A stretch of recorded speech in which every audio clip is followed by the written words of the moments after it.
அருட்பெரும் ஜோதி அருட்பெரும் ஜோதி தனிப்பெரும் கருணை அருட்பெரும் ஜோதி. இன்றைய ஜீவகானியம் 14வது பகுதி. ஒழுக்கத்திற்கு தமிழில் அர்த்தம் வேண்டுமானால் கட்டுப்பாடு என்ற பொருள் தான் இருக்கிறது. இந்த ஒழுக்கம் தனி மனித ஒழுக்கமாகவும் இருக்கலாம், அல்லது சமூக சமுதாய ஒழுக்கமாகவும் இருக்கலாம். சமூக சமுதாயம் என்பது பல மனிதர்களின் கூட்டுதான். எனவே தனி மனித கட்டுப்பாடு இருந்தால் மேற்குறித்த கட்டுப்பாடு தானே உருவாகும். இதனால் தான் தெய்வப்புலவர் தமது நூலிலே ஒழுக்கம் விழுப்பம் தரலான், ஒழுக்கம் உயிரினும் ஓம்பப்படும் என்று கூறியுள்ளார். இதனாலே இப்படிப்பட்ட ஒழுக்கத்தை உலகில் தோன்றிய பல அறிவு, ஆன்மீக மற்றும் பகுத்தறிவாளர்கள் பலரும் பலவிதமாக கூறி சென்றாலும் நாம் உண்ணும் உணவிலும் ஒரு ஒழுக்கம் வேண்டும், அதை கடைபிடிக்க வேண்டும் என்று வலியுறுத்திய ஒரே ஒளி வழி உடையவர் அருட்பெரும் ஜோதி வள்ளலார் தான். இவருடைய உணவொழுக்கத்திற்கு மறுபெயர் தான் கொல்லாமை, உயிர்களை கொல்லாமை என்று கூறப்படுகிறது. தான் உயிர் வாழ்வதற்காக மற்ற உயிர்களையும் கொன்று தான் வயிறு வளர்ப்பவன் கொல்லப்படும் மிருகங்களை காட்டிலும் மிக கேவலமாக கருதப்படுவான். பிறகு உயிர் வாழ என்னதான் வழி என்றால் அதுக்கு வள்ளலார் காட்டும் வழி சாதாரணம்தான். அதுதான் காய்கறிகள் மற்றும் தாவர வகைகள். கடவுள் தன் படைப்பில் கணக்கை மிக ஜாக்கிரதையாக கையாண்டிருக்க வேண்டும். எனவேதான் அவன் படைத்த ஜீவராசிகளிலும் 6 அறிவு படைத்த மனிதனில் இருந்து ஒவ்வொரு அறிவாக குறைத்துக் கொண்டே வந்து கடைசியாக ஓரறிவு படைத்ததாக தாவர இனங்களை வைத்திருக்கிறான். இங்கே ஒரு வாதத்திற்கு வேண்டுமானால் கடைசியாக படைத்த ஜீவராசிகளிலும் உயிரணி இருக்கிறதே, அது கொல்லாமை கொள்கை கொண்டு வருகிறதா என்று வாதிடலாம். இவருக்கு பதில் தரும் வகையில் அருட்பெருஞ்சோதி வள்ளலார் அழகான விளக்கம் கூறியிருக்கிறார். அது என்னவென்றால், எந்த ஒரு உயிரினம் கொல்லப்பட்ட பிறகும் மறுபடியும் இந்த உலகத்தில் வாழ முடியாதோ அதுதான் கொலை என்கிறார். இந்த தத்துவம் புரிந்து கொள்வது சற்று கடினம்தான். நம் உடம்பில் ஏதாவது அடிபட்டு விட்டால் அல்லது ரண சிகிச்சை காரணமாக அறுத்து அந்த இடத்திலே தையல் போட்டால் சில காலங்களுக்கு பிறகு அவை மீண்டும் கூடி வருகிறது. இது கொலை ஆகாது. உடலில் ஊனம்தான் இருக்குமே தவிர உயிர் போவதில்லை. நாம் மீண்டும் வாழ்கிறோம். ஆனால் மிருகங்களை நாம் வாழ்வதற்காக அவைகளின் உயிரை போக்குவதுதான் கொலை. அதற்கு பிறகு அவை உயிர் வாழ்வதில்லை. ஓரறி படைத்த தாவரங்கள் அப்படி அல்ல. கீரை காய்கறிகளை பறிக்கும் பொழுது அவை மீண்டும் துளிர் விடுகிறது. அவர்களின் உயிர் போவதில்லை. ஊனம் சில சமயங்கள் உண்டாகும். இந்த ஒழுக்கத்தை தான் நாம் கடைபிடிக்க வேண்டும் என்று வள்ளலார் வலியுறுத்துகிறார். அதிலும் வீரிய ஒழுக்கமாக இன்று வடலூரில் உள்ள வள்ளலாரால் நிறுவப்பட்ட சத்திய தர்மசாலையில் வெள்ளை கத்திரிக்காய் சமைக்கப்பட மாட்டாது. இந்த உண்மை நம்மில் எத்தனை பேருக்கு தெரியும் என்று எனக்கு தெரியாது. மேலும் இங்கு ஒரு அதிசய விஷயத்தை சொல்லி ஆதங்கப்பட வேண்டும். நன்றி, வணக்கம்.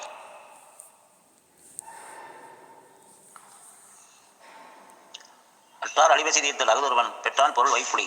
ஒருவன் தனக்கு பிற்காலத்தில் உதவுமாறு சேர்த்து வைக்கப்படும் பொருள் இருக்கும் இடம் வறியவரின் கடும் பசியை தீர்ப்பதே ஆகும். இப்படி பசிக்கொலையிலிருந்து மற்றவர்களை காப்பாற்ற உயிர் கொலையின்றி இருக்க வேண்டும் என்பதை வள்ளலாரின் ஒழுக்கம். அதுவே அவரது உணவொழுக்கம். இவர் உயிர்கொலையை எந்த அளவிற்கு எதிர்க்கிறார், அவற்றை கண்டு கண்ணீர் வடித்திருக்கிறார் என்றால், இயற்கை செய்யும் கொலை கூட, அதாவது மாதம் மும்மாறி பொழியாவிட்டால் தாவரங்கள் பூமியில் வாழாது இறந்துவிடும். அவற்றிற்கு வேண்டி மழை பெய்யாவிட்டால் அதுதான் இயற்கை செய்யும் கொலை. அந்த நேரத்தில் தான் வாடி வயிறு கண்டபோதெல்லாம் வாடினேன் என்று இயற்கை செய்யும் கொலையும் சாடினார். இதிலிருந்து ஓரறி படைத்த உயிரிழத்தும் கருணை காட்ட வேண்டும் என்பதே அவரது கொள்கை. தாவரங்கள் பூமியில் செழிக்கவில்லையானால் அடுத்தபடியாக மனிதன் உயிர் வாழ மிருகங்களைத்தான் நாடுவான். எனவேதான் நாம் எதை உண்ணுகிறோமே அதுபோலதான் நாம் அறிவு வளரும் என்று கூறுகிறார்கள். உலகத்தில் புலால் உண்போர் அதிகரித்ததைக் கண்டுதான் ஆண்டவன் அம்மிருகங்களை காப்பாற்ற வேண்டும் என எண்ணினான் போலும். அதுக்கு அவனே வள்ளலாரின் கொள்கையை கொல்லாமை என்ற கொள்கை கையில் எடுத்துக் கொண்டான். அதன் விளைவுதான் ஐரோப்பிய கண்டத்தில் மாடு, பன்றி, கோழி, ஏன் மீன் வகைகளுக்கு கூட சில நோய்களை கொடுத்து அவற்றை அழிவிலிருந்து அல்லது மனிதன் அவற்றை உண்ண முடியாதபடி செய்துவிட்டான் போலும். வள்ளலாரின் காலத்திலிருந்து 17, 18ஆவது நூற்றாண்டுகளுக்கு முன்பு வாழ்ந்த மாதானு பங்கி என்ற மகான் தன் நூலில் கொல்லாமை அதிகாரத்தின் கீழ் கூறும் சில வரிகளை இங்கு நாம் நினைவு கூற வேண்டும். கொல்லாமை மேற்கொண்டொழுகுவான் வாழ்நாள் மேல் செல்லாது உயிரினும் கூற்று. அதாவது கொல்லாத அறத்தை மேற்கொண்டு நடத்துகின்ற வாழ்நாளின் மேல் உயிரை கொண்டு செல்லும் கூற்றவனும் செல்ல மாட்டான் என்பதே.